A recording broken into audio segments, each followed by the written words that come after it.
हाय दोस्तों, कैसे हैं। मैं आदर्श त्रिपाठी अपने YouTube चैनल आदर्श एकेडमी पे आपका स्वागत करता हूं। तो आज आपको क्या पढ़ाना है दोस्तों? Format of the letter, writing letter, है ना। हमको इसको क्या पढ़ाना है? Format of the letter writing. अब लेटर हमारे कैसे होते हैं? दो प्रकार के होते हैं। दो प्रकार के लेटर हमारा कैसा पाया जाता है? एक फॉर्मल लेटर होता है, दूसरा इनफॉर्मल लेटर होता है। तो इनफॉर्मल लेटर हमें नहीं पढ़ना है, अनौपचारिक पत्र नहीं पढ़ना है। हमको पढ़ना क्या है? फॉर्मल लेटर पढ़ना है। फॉर्मल लेटर आपको दिया गया है जिसे बोला जाता है औपचारिक पत्र। औपचारिक पत्र में किसको हम औपचारिक पत्र लिखते हैं? जैसे कोई ऑर्गेनाइजेशन हुआ, कोई कॉरेस्पॉन्डेंस हुई, कोई न्यूज़पेपर एजेंसियां हुई, या कोई कंप्लेंट हुआ, ऐसे को हम क्या बोलते हैं? फॉर्मल लेटर, औपचारिक पत्र। अच्छा, ये औपचारिक पत्र का फॉर्मेट कैसे होता है? फॉर्मेट बनाने के लिए, फॉर्मेट बिल्कुल अच्छी तरह से लिखने के लिए, और जब हम अच्छे लिखेंगे तो मुझे मिलेंगे कितने? 5 मार्क्स। और 5 मार्क्स लेने के लिए मुझे बहुत अच्छे से फॉर्मेट बनाना पड़ेगा। फॉर्मेट को हम समझते हैं। फॉर्मेट को पहले हम बताते हैं क्या होता है। फॉर्मेट में देखिएगा, और इसके बाद अभी हम मार्किंग स्कीम आपको समझा देंगे। मार्किंग स्कीम क्या होता है कि किस से कैसे करने पे आपको कितने कितने नंबर मिलते हैं। तो पहले हम देख लेते हैं कि हमारा फॉर्मेट क्या है। फॉर्मेट देखिएगा, जो हमारा सेंडर एड्रेस है। सेंडर एड्रेस मतलब भेजने वाले का पता। आगे जो हम बोलते हैं, ये देखिएगा क्या लिखा है, नेहरू कॉलोनी, नागपुर, महाराष्ट्र, है ना। जो मैं एड्रेस दिया हूं, ये नेहरू कॉलोनी, नागपुर, महाराष्ट्र, ये क्या है? सेंटर एड्रेस है। ध्यान दीजिएगा इसको। उसके बाद हम क्या देंगे? डेट। डेट बहुत जरूरी है, जिसे बोला जाता है दिनांक। और डेट को हम जब लिखेंगे, जब भी लिखेंगे तो इसी रूप में लिखेंगे, है ना। डेट हम कैसे लिखेंगे? जैसे मान लीजिए 7 मार्च 2026 है, लेकिन 26 को हम डिफाइन नहीं करेंगे, है ना। 7 मार्च 2026 20 लिख करके और 6 की जगह पे एक्सेप्ट कर देंगे। उसके बाद हमको लेटर कैसे लिखना है? The editor, Times of India, new Delhi, है ना। मैं जो पत्र लिख रहा हूं वो किसको लिख रहा हूं? The editor of the times of India. Times of India क्या है? एक हमारा न्यूज़पेपर है। यानी मैंने कोई कंप्लेंट, है ना, कोई कंप्लेंट है हमारे यहाँ, तभी हम इसको न्यूज़पेपर को, हमको क्या, अपने लेटर को हम लिख रहे हैं। इसमें क्या होगा? यहाँ पे देखिएगा, ये जो दिया है to the editor, Times of India, ये हमारा क्या होता है? Receiver's name, rank and his और हर्स एड्रेस। आप समझ सकते हैं वो कैसा है। इसके रूप में हमको ये लिखना रहता है, जो हमारा रिसीवर, जो हमारा प्राप्त करेगा, यानी लेटर को जो प्राप्त करेगा, उसका ये पूरा पूरा हमारा क्या है? एड्रेस है ना। किसके through? The times of India, जो हमारा एक इंग्लिश न्यूज़पेपर आता है। आगे दोस्तों हमको क्या करना है? इसको बहुत ध्यान से रखिएगा, सब्जेक्ट तो भूलना ही नहीं है। और सब्जेक्ट क्या है?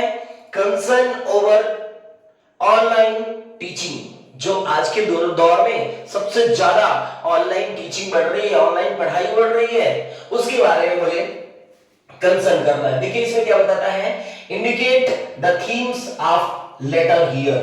अब इसमें हम क्या करेंगे, जो इसमें थीम दिया रहता है लेटर में, वो हमने यहां पे लिख दिया। इसके बाद देखिएगा, इसके बाद हम क्या लिखते हैं, जो आप सैल्यूटेशन होता है, सैल्यूटेशन को ध्यान में रखिएगा, जिसे नमस्कार या अभिवादन बोलते हैं। उसमें हम क्या करते हैं, सर लिखते हैं, मैडम लिखते हैं, और कभी कभी मैम लिखते हैं। तो मैम अगर लिखेंगे तो मैम को इसी तरह लिखेंगे, ध्यान रखिएगा, है ना। ये हमारा क्या होता है, सैल्यूटेशन होता है। उसके बाद मेन हमारा क्या आता है, आप ध्यान रखिएगा, मेन कंटेंट इन अबाउट 80 क्या 100 वर्ड्स, मान लीजिएगा 80 to 100 वर्ड्स, इतने हमको लिखने रहते हैं। क्या, जो हमारे मेन कंटेंट होते हैं, जिसको क्या बोला जाता है, बॉडी ऑफ द लेटर। ये बहुत जरूरी है, इसके लिए आपको 2 नंबर मिलते हैं। अकेला मतलब 5 नंबर में 2 नंबर आपको केवल इसी कंटेंट, यानी मेन कंटेंट, जिसे हम बोलते हैं बॉडी ऑफ द लेटर, और इसको 3 पार्टों में लिखना रहता है, तब हमको जाकर के 2 नंबर मिलते हैं। इसके बाद लास्ट में देखिएगा, कॉम्प्लीमेंट्री क्लोज होता है, जिसमें हमने क्या लिखा रहते हैं, नेम एंड डेजिग्नेशन, नाम पद ऑफ द सेंडर, है ना। जो भेज रहे हैं उसका नाम होता है, उसका पद होता है। ये लास्ट में देखिएगा, हम नीचे जस्ट लिखते हैं थैंक यू। ये कहां लिखेंगे? जो हम पेज लिख रहेंगे उसके लेफ्ट साइड के एकदम नीचे, बॉटम ऑफ द लेटर, क्या लिखते हैं, thank you. Your truly, your obediently, your sincerely. अब यहाँ क्या लिख सकते हैं, मान लीजिए मंजू है तो हम लिख नहीं सकते हैं XYZ कर सकते हैं। हाँ, अगर मान लीजिए डेजिग्नेशन कोई पद हमारा दिया है तो हम कैप्टन या कुछ और लिख सकते हैं। तो ये दोस्तों हमारा अभी क्या है, आपको मैंने फॉर्मेट पढ़ाया। अभी जस्ट इसके बाद में आपको जो अभी यहाँ पे दिख रही है body of the letter, body of the letter, just इसके इसी पार्ट में ही हम आपको पढ़ा करके बताते हैं कि मेन कंटेंट किस पे लिखा जाएगा, कैसे। ये क्या है, कंसर्न ओवर ऑनलाइन टीचिंग। आप समझ सकते हैं कि ओवर ऑनलाइन टीचिंग कैसे चली है, ऑनलाइन टीचिंग कब बढ़ी है और कब बढ़ा है, जब हमारे पास एक बीमारी आई है, कौन सी, कोविड-19। वहीं से ये ऑनलाइन टीचिंग अपना अग्रसर रूप धारण की है। तो अभी पार्ट आपको इसी पार्ट में आगे हम दूसरे फ्रंट में आपको बढ़ाते हैं क्या, इसके मेन कंटेंट को, है ना, बॉडी ऑफ द लेटर। ठीक है, तो दोस्तों अभी क्या है, अभी आपको मेन, मैं छोड़ा था, आपको बताया था कि मुझे क्या पढ़ाना है, मेन कंटेंट, जिसे मैं लिखाया था बॉडी ऑफ द लेटर। बीच में आपको दिखाया था, जिसमें मैं बताया था 80 से आपको 100 शब्दों में लिखने रहते हैं, किसके, लेटर के जो मेन कंटेंट होते हैं, है ना। तो जो लेटर के मेन कंटेंट है उसको हम देख लेते हैं। तो मेन कंटेंट में हमारा क्या लिखना था, देखिएगा, तो वो न्यूज़पेपर के थ्रू मैं क्या बताना चाहता हूं, through the column of your steamed, आपका जो कॉलम होगा उसके थ्रू न्यूज़पेपर मैं आपको बताना चाहता हूं क्या, I would like to draw attention of concerned authorities to express my concern regarding online teachings।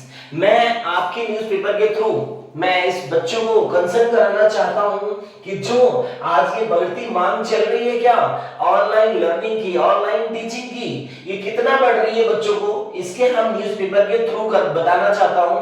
कब, जब कोविड-19 आया था, अर्थात एक बहुत बड़ी पैंडेमिक आई थी, महामारी आई थी।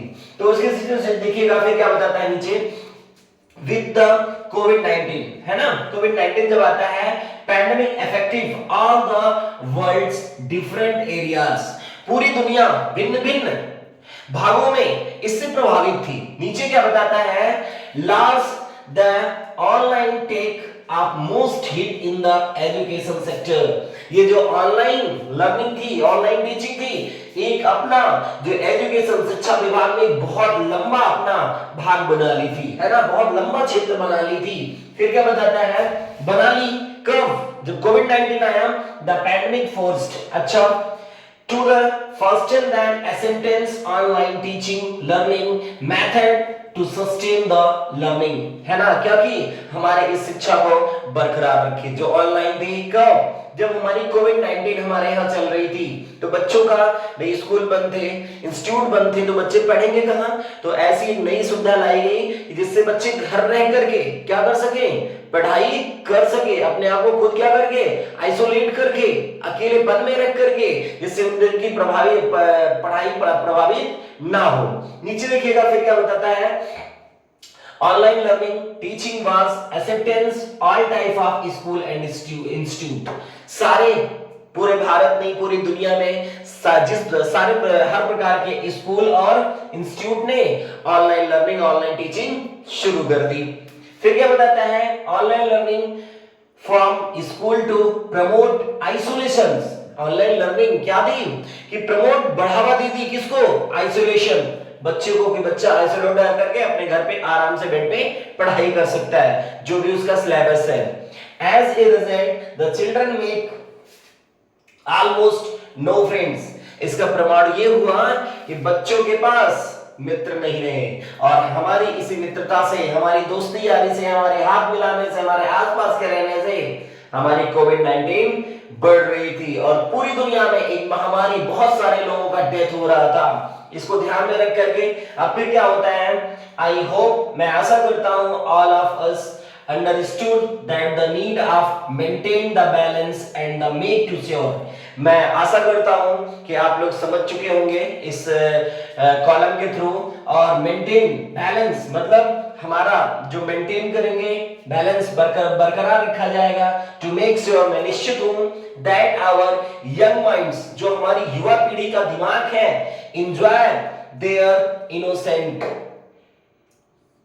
childhood to the fullest and not sit in front of the system all day long। बताया जाता था कि उन दिनों बच्चों के पास एक बहाना भी मिल गया था कि बच्चे ऑनलाइन मोबाइल लेकर के, लैपटॉप लेकर के, कंप्यूटर के सामने पूरा दिन पड़े रहते थे, जिससे एक समस्या और क्रिएट हुई, आंखों की प्रॉब्लम ज्यादा से ज्यादा बच्चों को हुई। तो इसके थ्रू हम आपको बताना चाहते हैं कि बच्चे, है ना, कुछ इस दूरियों से थोड़ा सा अपने आप को बचें। और ये माध्यम था हमारा क्या, फॉर्मल लेटर पढ़ाने का। तो बहुत अच्छे से दोस्तों समझ में आया होगा। फिर देखिए हम आपको बताते हैं इसमें थोड़ा सा क्या है, मार्किंग स्कीम। मार्किंग स्कीम क्या है, हमको नंबर कैसे मिलेंगे, ये हमारा आता है कितना, 5 नंबर का। 5 नंबर में हमको नंबर कैसे मिलेंगे, पहला देखिएगा फॉर्मेट के लिए कितने नंबर है, 1 नंबर। फिर देखिएगा ऑर्गेनाइजेशन ऑफ आइडिया, इसके लिए हमारे जो संगठन होते हैं लिखने के, वो जो क्रम होता है वो क्या होता है, उसके लिए मुझे कितने नंबर दिए जाएंगे, 1 नंबर। मेन आपकी देखिएगा बॉडी ऑफ द लेटर या जिसे मेन कंटेंट बोला जाता है, इसके लिए 2 नंबर। तो 1 1 और 2 4 नंबर हो गए। नीचे क्या दिया है, express accuracy of the spelling, जो हमारी स्पेलिंग होती है ये एरर ना हो, और जो हमने एक्सप्रेस किया वो इसी के थ्रू हो। तो इस सारी चीजों के थ्रू अगर ये सारी चीजें हमारी सही होती हैं, फॉर्मेट सही होता है, कंटेंट जो होता है 80 से 100 शब्दों में होता है, तो इन 5 नंबरों को कोई काट नहीं सकता। और जैसा कि आपके क्लास 12 के लेवल में बताया गया दोस्तों कि आपको सिर्फ और सिर्फ क्या पढ़ना है, फॉर्मल लेटर पढ़ना है। इनफॉर्मल लेटर पढ़ने की कोई जरूरत नहीं है, क्योंकि आपके एग्जाम में इनफॉर्मल लेटर नहीं आएगा, वल्ले केवल फॉर्मल लेटर पढ़िएगा। इसके बाद ये सारा का सारा फॉर्मल लेटर ऐसे ही सेम टू सेम बनेगा। इसके बाद कभी कभी आपको पूछ लेता है, जैसे मान लीजिए हम कहीं जॉब के लिए, लेटर फॉर जॉब, कहीं नौकरी के लिए जाते हैं, तो वहां पे एक चीज आती है बायोडाटा। बायोडाटा सुने होंगे, बस केवल ये लिखने के बाद आप अपना बायोडाटा बना देंगे, बायोडाटा बना करके और उसके साथ पेस्ट कर देंगे, उसके साथ पिन कर देंगे, तो हमारा बायोडाटा तैयार हो जाता है जॉब के लिए। बस यही 2 प्रकार का आपसे पूछता है, चाहे बायोडाटा पूछेगा, चाहे एडिटर वाला पूछेगा, या कंप्लेंट वाला पूछेगा, या ऑर्गेनाइजेशन वाला पूछेगा, कॉरेस्पॉन्डेंस के लिए पूछेगा, किसी के लिए पूछेगा, तो आप लिख लेंगे। बहुत जरूरी है, ध्यान से दोस्तों इसको एक पढ़ लीजिएगा, फॉर्मल लेटर को एक बार इसको फॉर्मेट को दोबारा देख लीजिएगा, बट पढ़ के जरूर जाइएगा, क्योंकि ये 5 नंबर बहुत बड़ा रोल प्ले करेगा आपके परीक्षा के लिए, है ना। फॉर्मेट लिखिएगा, ये सारी चीजों को आपको लिखना रहेगा, 5 नंबर कोई काट नहीं सकता। एक बार पढ़ के जरूर जाइएगा दोस्तों। पढ़ाना अच्छा लगा होगा तो चैनल को सब्सक्राइब करिएगा और लाइक करना मत भूलिएगा। थैंक यू दोस्तों, धन्यवाद।